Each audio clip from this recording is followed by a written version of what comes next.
Welcome to Boring History for Sleep. In this video, we embark on a calm journey toward one of history's greatest mysteries, the Bronze Age collapse and the Sea Peoples. Around 1,200 years before the Common Era, the ancient world experienced a catastrophe so complete that entire civilizations vanished within a generation. Great cities that had stood for centuries were abandoned or burned. Trade networks that spanned the Mediterranean were severed. Writing itself disappeared from some regions for hundreds of years.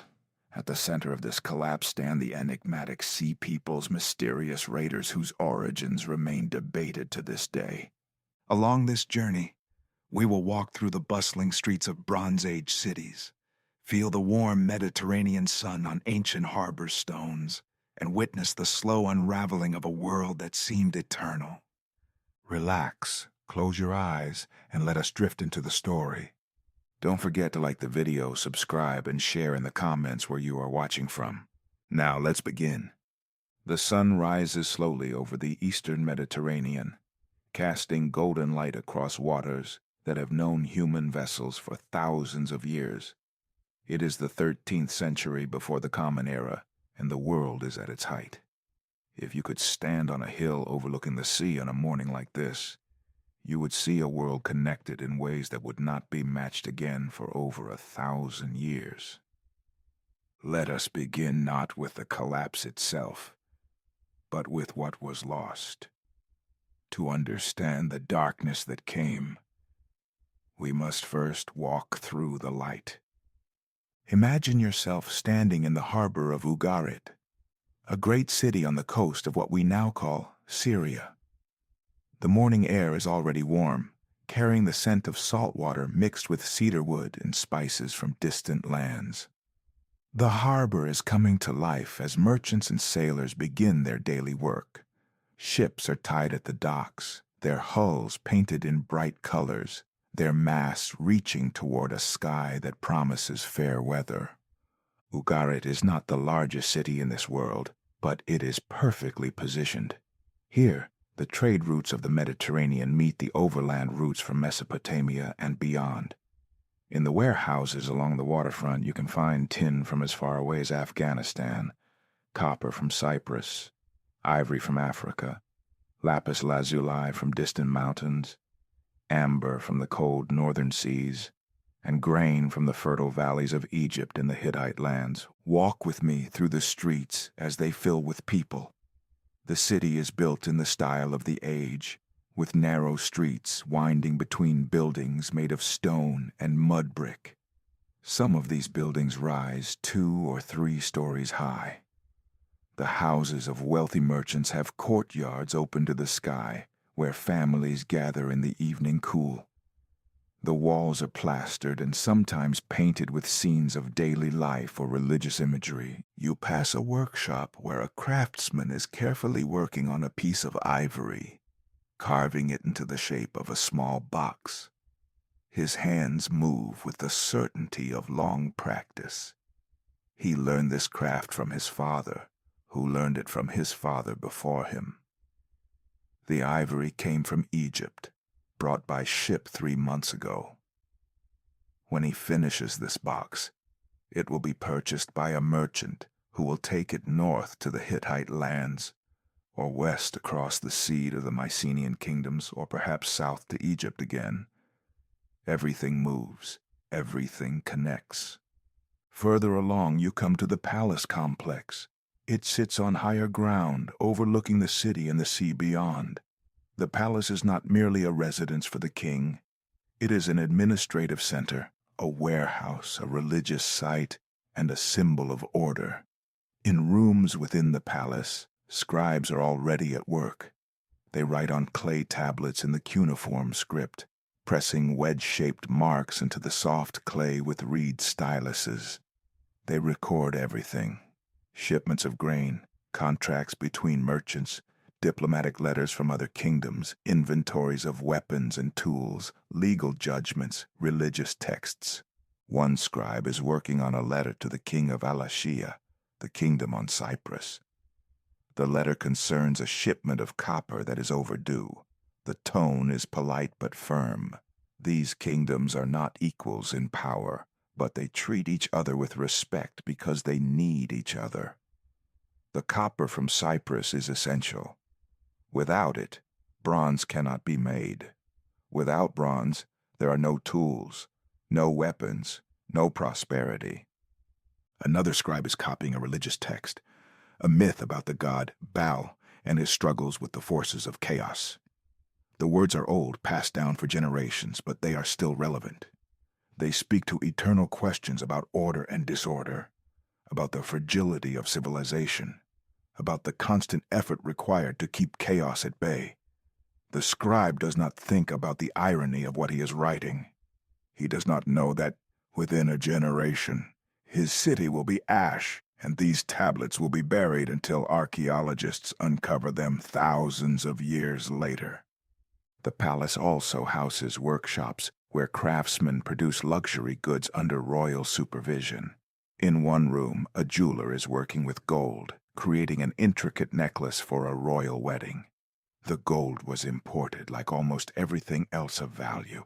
The Bronze Age world is built on trade. No single region has everything it needs. Survival requires cooperation across vast distances. Let us leave the palace and walk through the residential quarters. A woman is grinding grain in her courtyard, using a stone quern. The motion is rhythmic, meditative. She has done this thousands of times. The grain came from the palace stores, part of the ration provided to her family. Her husband works in the shipyards, building and repairing the vessels that keep Ugarit connected to the wider world. Children play in the narrow streets, their laughter echoing off the walls. They play ancient games, simple games that children have always played. They do not attend school as we understand it. Most will learn their trades from their parents. Only the children of scribes and priests learn to read and write. Literacy is a specialized skill, valuable and rare. The city has temples dedicated to various gods. The greatest is the temple of Baal, but there are others as well. Religion in this world is not a matter of exclusive belief. The gods are many, and they each have their domains. People worship the gods who are relevant to their needs. A sailor prays to the gods of the sea, a farmer to the gods of rain and fertility, a king to the gods of justice and order. As midday approaches, the heat becomes intense. Work slows. People retreat to the shade of their homes or to the covered markets. In the marketplace, vendors sell food, cloth, pottery, tools, and countless other goods. Most transactions are not done with money as we know it. Some goods are bartered. Others are purchased with measured amounts of silver or copper, weighed carefully on scales. The economy is complex, but it functions without coins which have not yet been invented. In the afternoon, a ship arrives in the harbor. It has come from Crete, carrying large storage jars filled with olive oil and wine. The captain reports that the voyage was peaceful. There are always pirates, of course, but the major kingdoms do their best to keep the sea lanes safe. It is in everyone's interest. The ship will spend several days in port, unloading its cargo and taking on new goods for the return journey. The captain visits a tavern near the harbor, a place where sailors and merchants gather to share news and stories. He speaks Greek, but many people here understand multiple languages. The bartender speaks Akkadian, the lingua franca of diplomacy and trade, as well as Ugaritic and some Greek. In a world connected by trade, multilingualism is common among those who deal with foreigners. The stories the captain shares are mostly routine. He mentions that grain prices are rising in the Aegean. There have been droughts. Some kingdoms are having trouble feeding their populations. But this is not unusual. The climate is always shifting. Some years are good, some are lean. The Bronze Age kingdoms have reserved storage systems and trade networks to manage these fluctuations. As evening comes, the city begins to cool. Families gather for their evening meals. In wealthier homes, there's bread, vegetables, fish, and sometimes meat. Wine is mixed with water and drunk from cups. Oil lamps are lit as darkness falls. The flames flicker, casting moving shadows on the walls. A merchant family sits together in their courtyard. The father speaks about his plans to send a caravan eastward next month. His eldest son will go with it, old enough now to learn the trade. The mother worries, as mothers do. The routes are generally safe, but there are always risks. Bandits, accidents, illness. The father reassures her. He has made this journey many times. The son will be fine. They do not speak about the future beyond the immediate. They do not imagine that their world is fragile. Why would they? Ugarit has stood for centuries. It is part of a system, a network of kingdoms that have existed for so long that they seem permanent. Egypt has endured for thousands of years. The Hittite Empire is vast and powerful. The Mycenaean kingdoms control Greece and the Aegean. Assyria is rising in the east. These powers sometimes war with each other, but the wars are limited, controlled. The system always rebalances. Night falls completely. The city grows quiet. Guards walk the walls, watching the darkness. In the palace, scribes file away the day's tablets. In homes throughout the city, people lie down to sleep. The stars are brilliant in the unpolluted sky. The sea murmurs against the harbor walls. Tomorrow will be much like today, and the day after that, and the day after that. But let us step back now, rising above Ugarit, seeing it from a great height. Let us look at the wider world of which it is a part. The Eastern Mediterranean in the 13th century before the Common Era is home to several great civilizations, each with its own character, its own strengths. To the south lies Egypt, perhaps the most enduring civilization in human history. By this time, Egypt has already existed for over 1,500 years as a unified kingdom. The pharaohs rule from great palaces. The pyramids, already ancient, stand as monuments to the power of earlier dynasties. Egypt is wealthy, fed by the Nile, which floods predictably every year, renewing the soil. Egyptian grain feeds not just Egypt, but is exported throughout the region. Egyptian gold is legendary. Egyptian armies, though not always victorious, are formidable. The current period is known to historians as the New Kingdom, Egypt's imperial age.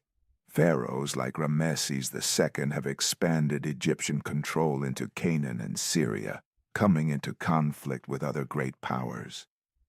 But Egypt has also learned the limits of its power. After the great battle of Kadesh against the Hittites, a battle both sides claimed as a victory, Egypt and the Hittite Empire signed a peace treaty. The treaty still exists, preserved on clay tablets and carved into temple walls. It is one of the earliest peace treaties in recorded history. Egypt is stable, confident, rich. Its bureaucracy is sophisticated. Its scribes record everything. Its temples are vast and ornate. Its art is distinctive and refined. To the Egyptians, Egypt is the center of the world, a blessed land protected by the gods, surrounded by lesser peoples. This worldview is not entirely wrong. Egypt will survive the coming collapse, damaged but not destroyed. It will outlast the kingdoms that seem equally powerful now. To the north and east lies the Hittite Empire, centered in Anatolia, the land we now call Turkey. The Hittites are relative newcomers compared to Egypt, but they have built a formidable state. Their capital, Hattusa, sits high in the Anatolian plateau, surrounded by massive walls. The Hittites are masters of diplomacy and war. They have created an empire by conquering some kingdoms and making allies of others. They control or influence land stretching from western Anatolia to northern Syria. The Hittites are also masters of metalworking. They have perfected the art of making iron, though iron is still rare and precious, not yet the common metal it will later become. Mostly, Like everyone else, they work in bronze. Their armies are powerful, built around chariotry, the main military technology of the age. A Hittite chariot crew consists of 3 men, a driver, a warrior with a spear, and a shield bearer. Coordinating these chariots in battle requires training, discipline, and wealth. The Hittite king corresponds with other great kings as equals or near equals.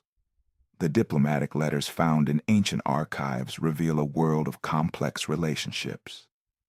Kings address each other as brothers. They arrange marriages between royal families. They exchange gifts of great value.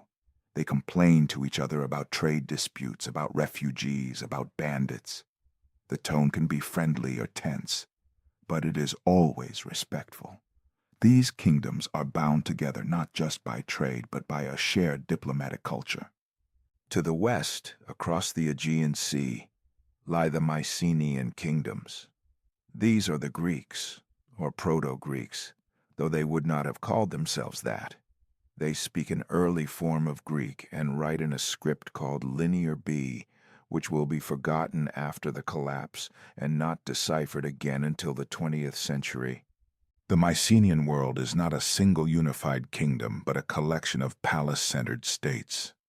The most important include Mycenae itself, Pylos, Tiryns, and Thebes. Each is ruled by a king who commands from a fortified palace. These palaces are built on hilltops, surrounded by massive walls made of stone so large that later Greeks would believe they were built by giants. We call these walls Cyclopean, after the one-eyed giants of Greek mythology. The Mycenaeans are traders and warriors. Their ships sail throughout the Mediterranean. Mycenaean pottery has been found in Egypt, in Anatolia, in Cyprus, in Italy, in the Levant. They export olive oil, wine, textiles, and finished goods. They import metals, especially tin and copper, which they need to make bronze.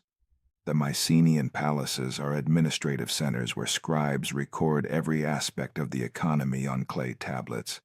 These tablets tell us about a highly organized society. There are records of land ownership, of flocks of sheep, of quantities of grain, of textile production, of bronze smithing, of military equipment.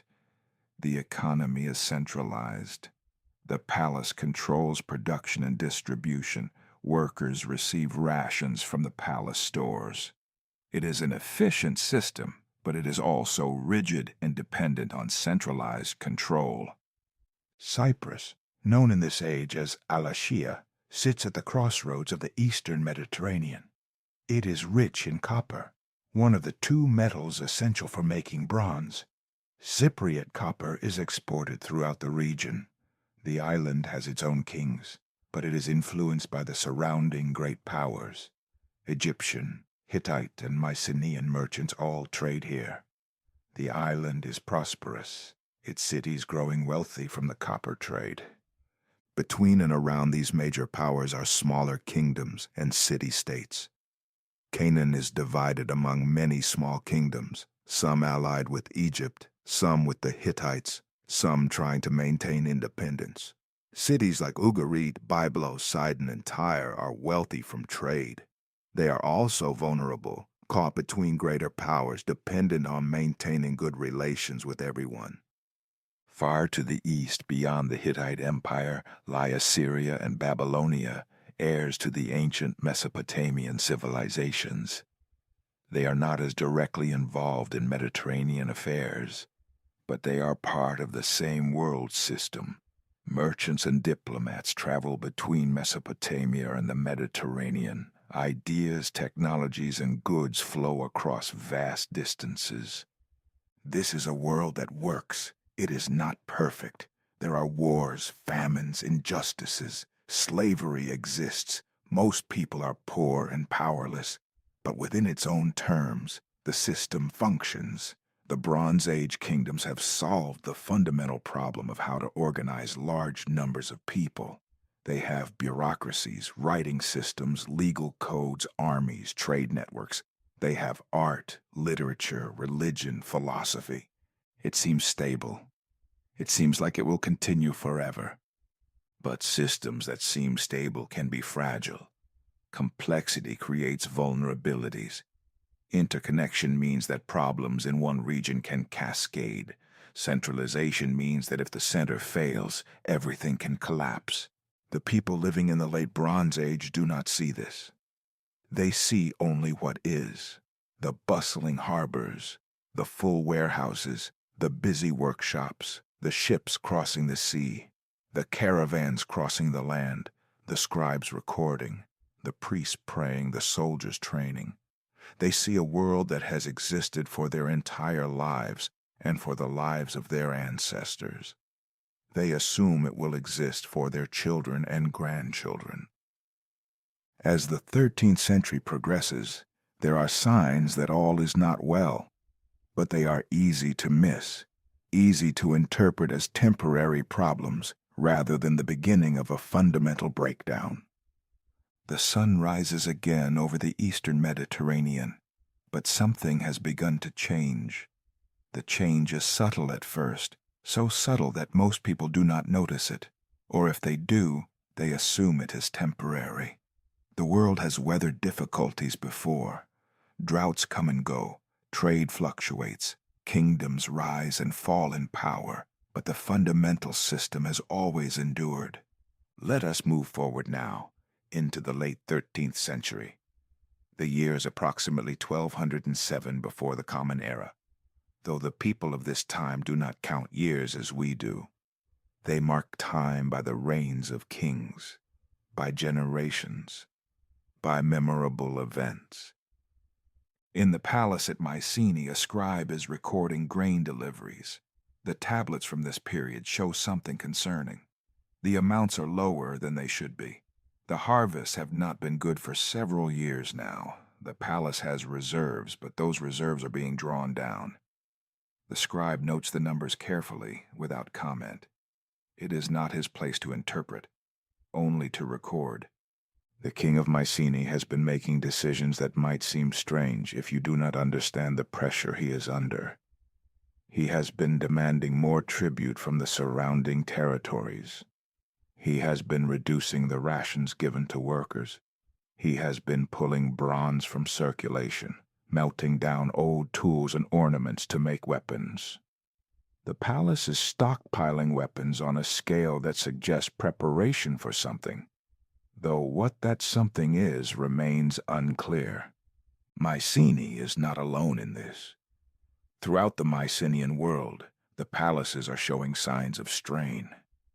At Pylos, in the far southwest of Greece, the palace has been making offerings to the gods with unusual frequency.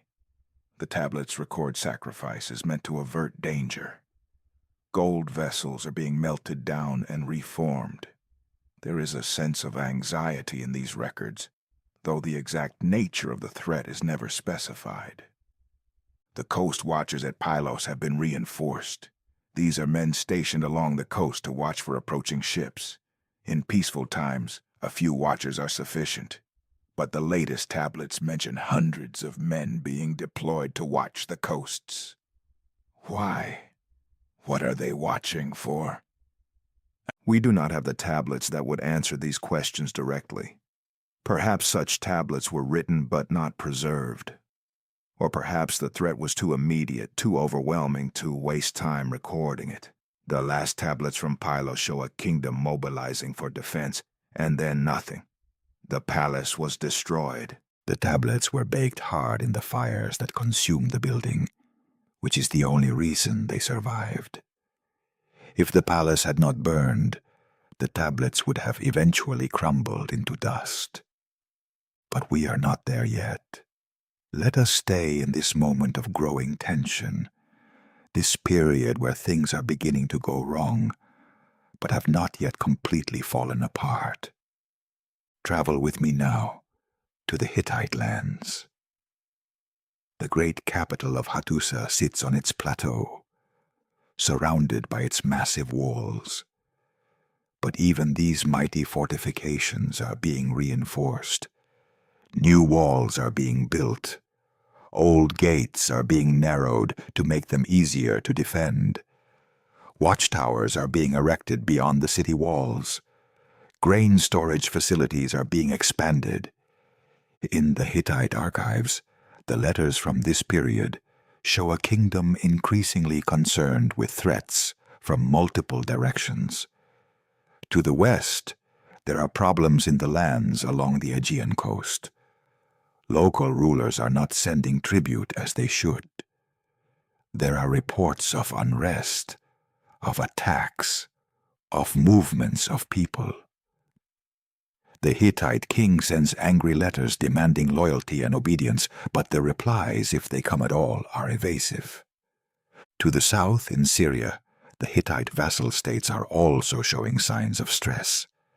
The kingdom of Ugarit, which we visited in the previous chapter, sends letters to the Hittite king requesting military assistance. There are raiders coming from the sea. Ships are being attacked. Coastal villages are being destroyed. The king of Ugarit asks for soldiers, for weapons.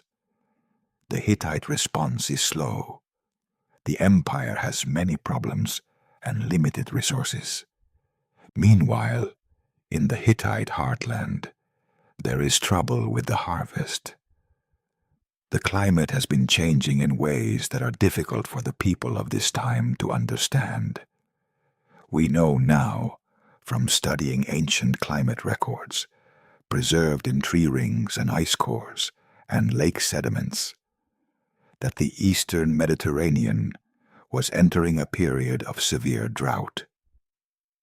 The summer rains, never abundant in this region, became even scarcer. Springs that usually flowed year-round began to dry up in the summer months. Rivers ran lower. Crops failed more often. The people of the late Bronze Age understood drought, but they understood it in religious terms. The gods were withholding rain. Therefore, something must be done to appease the gods. More offerings were made, more prayers were said. But the rains did not come in the amounts needed. A single year of drought is manageable. Even 2 or 3 years can be endured if a kingdom has good storage systems and can import grain from elsewhere. But when drought persists for a decade, for 2 decades, the strain becomes unbearable. And when the drought affects not just one kingdom, but the entire region, there is nowhere to turn for help. In Egypt, the records from the reign of Pharaoh Merneptah show similar concerns. There are accounts of grain being sent to the Hittites, who are suffering from famine. This is remarkable. Egypt and the Hittite Empire had been rivals, even enemies. But now, Egypt is sending food aid to prevent the collapse of the Hittite state. This tells us something important. The Egyptian leadership understands that the stability of the entire region depends on the survival of the major kingdoms. If the Hittites fall, the chaos will spread. But even Egypt, wealthy Egypt with its reliable Nile floods, is feeling pressure. The Libyan tribes to the west are moving toward the Nile Delta. They are hungry. Their own lands, never rich, have become even more barren. They are not launching a conquest in the traditional sense. They are moving their families, their flocks, looking for places where they can survive. To the Egyptians, this looks like an invasion. To the Libyans, it is desperation. Merneptah's armies meet the Libyans in battle and defeat them. The Egyptian records boast of thousands of enemies killed, of prisoners taken. But victories like this do not solve the underlying problem. The pressure continues. More people keep coming. Let us return to Ugarit now, that city we came to know in the first chapter. It is a few years later than when we last visited. The harbor is still busy, but not as busy as before. Some of the regular ships no longer come. Trade has contracted. Prices for basic goods have risen. The palace is struggling to maintain its stockpiles. Walk through the streets again. They are not as clean as they once were.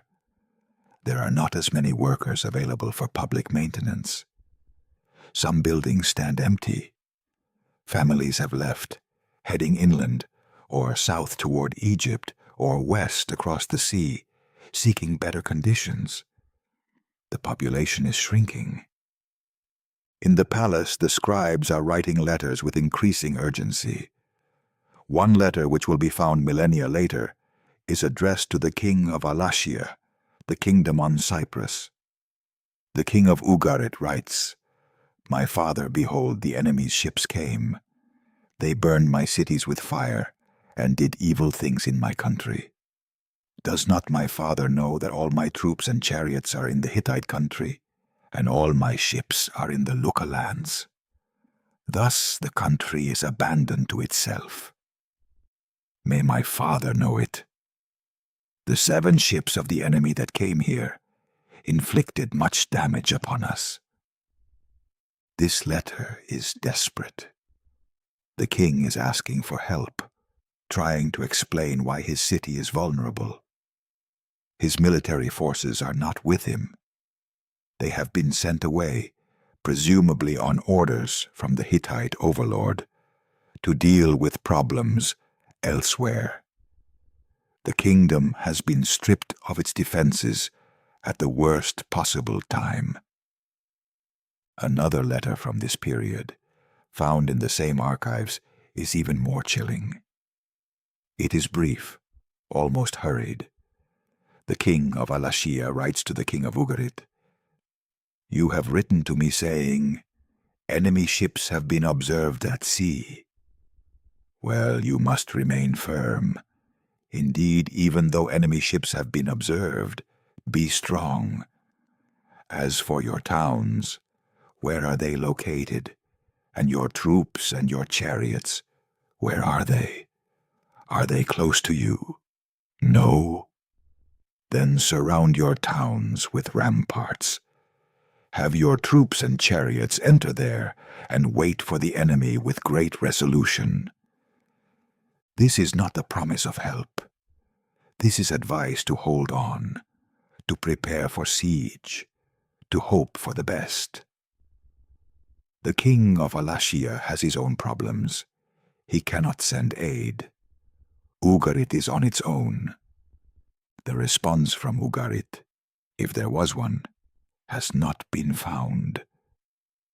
What we know is that shortly after these letters were written, Ugarit was destroyed. The city was burned. The palace collapsed.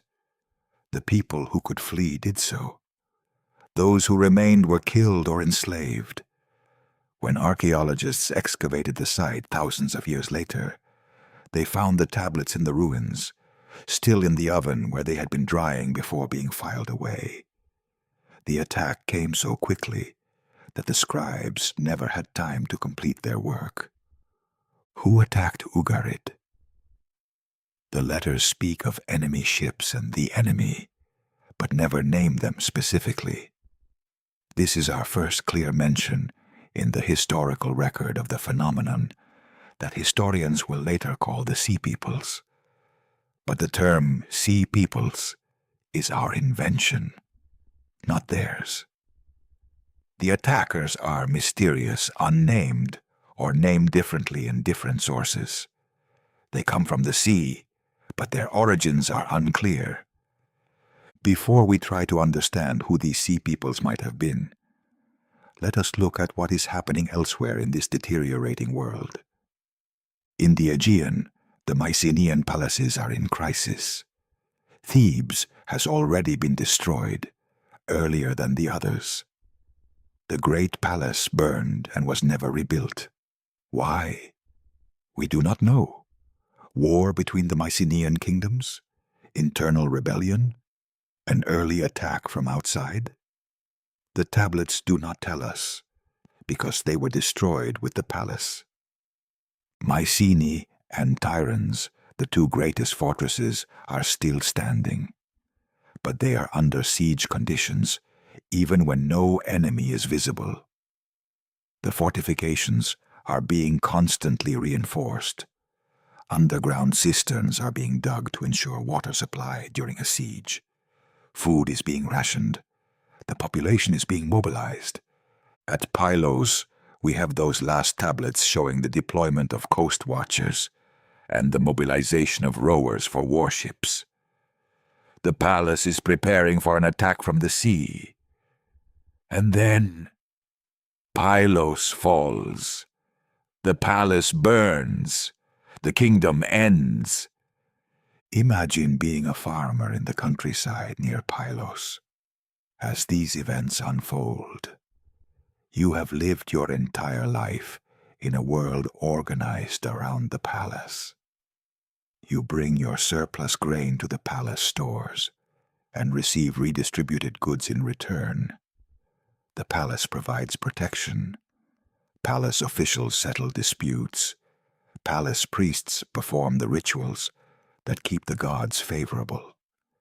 The palace is the center of everything. But now the palace is making strange demands. They want more of your grain than usual. They want your sons to serve as rowers or soldiers.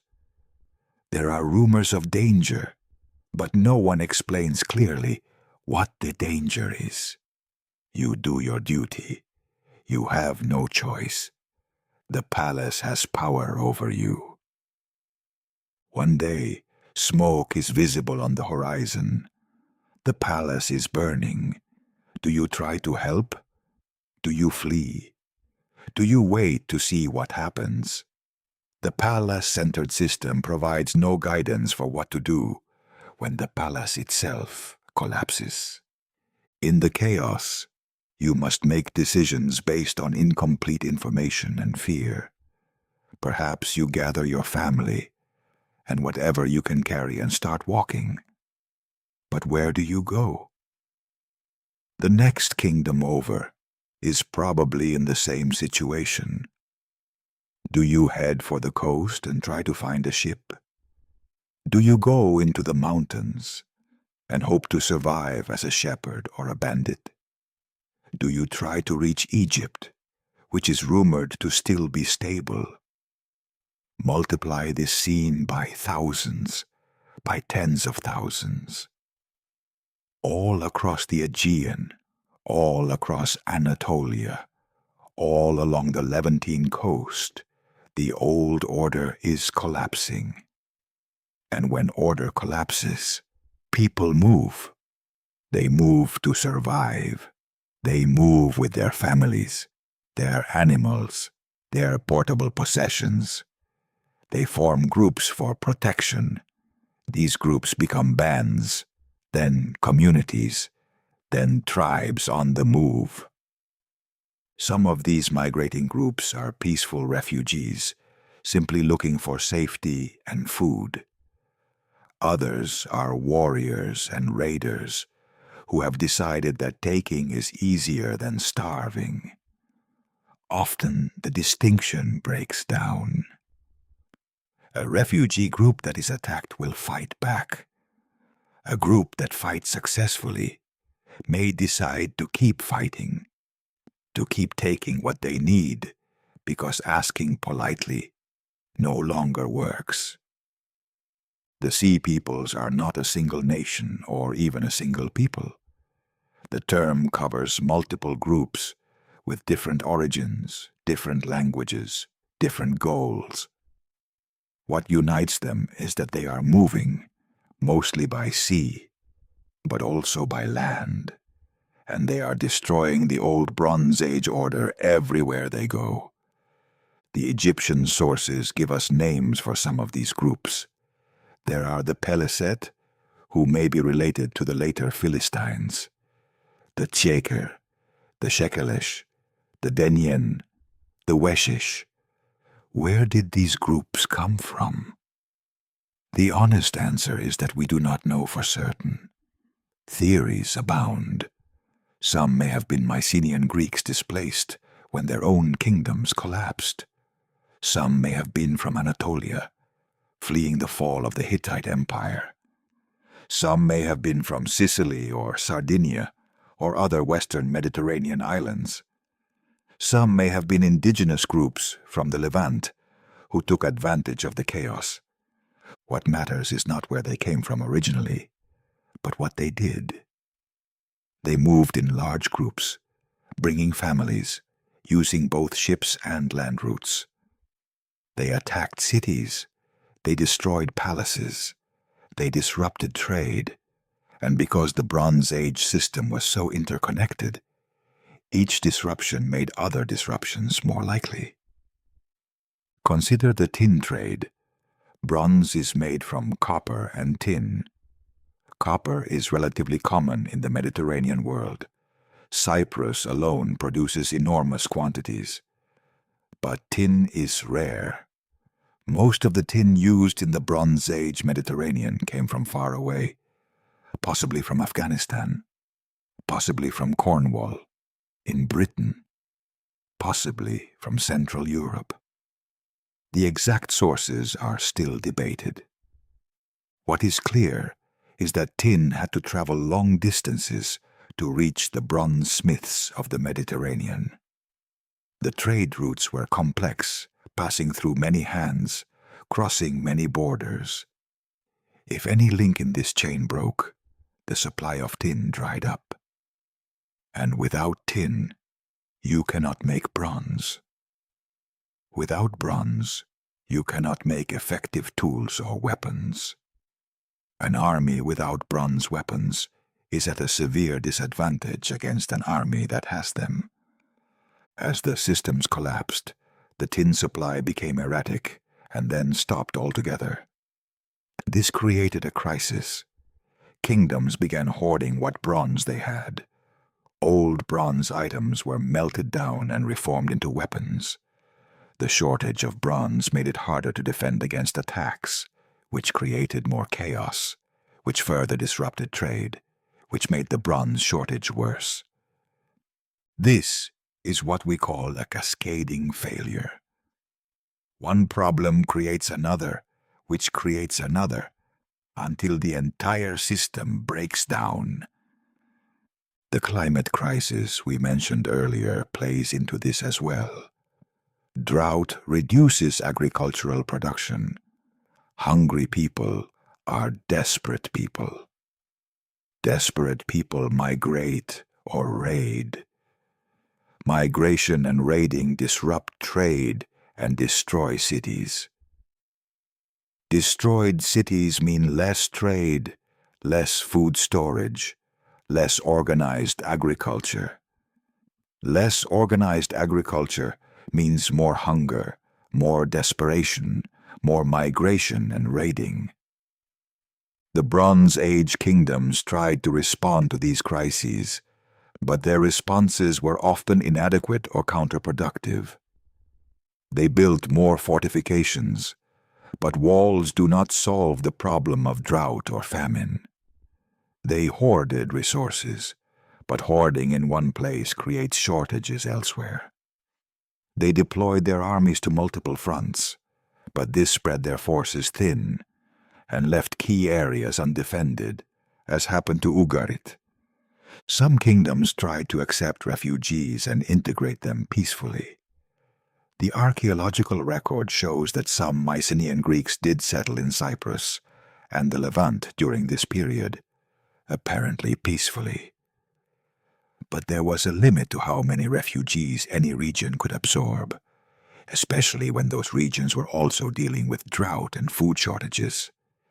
In Egypt, Pharaoh Merneptah faced attacks from Libyans allied with sea peoples. His inscriptions describe a great battle in which the Egyptians were victorious. He claims to have killed over 6,000 enemies and taken thousands more prisoner. The lists of captured weapons include thousands of swords and pieces of armor. These were not small raiding parties. These were armies. But victory in one battle does not end the problem.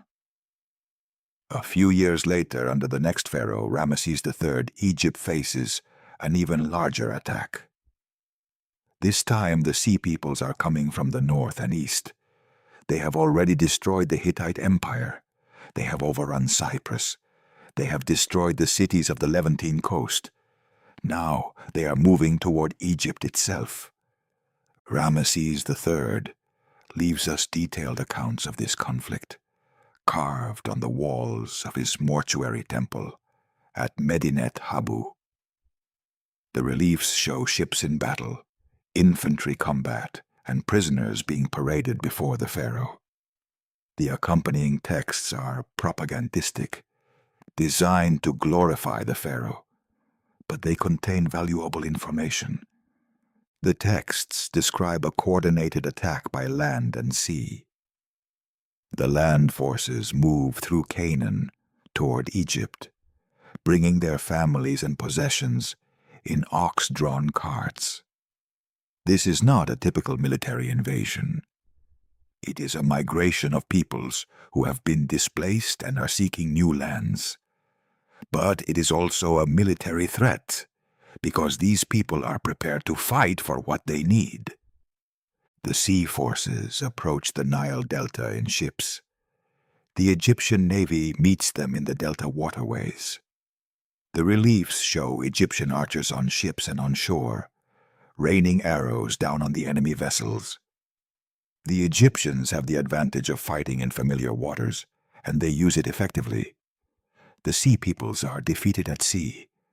On land, the battles are harder fought, but Egypt prevails. Ramesses III claims total victory. He states that the Sea Peoples and their allies were laid low in their blood, and that those who were captured were branded and made into slaves, or settled in Egyptian garrison towns. Egypt survives, but it is wounded. The cost of these wars is enormous.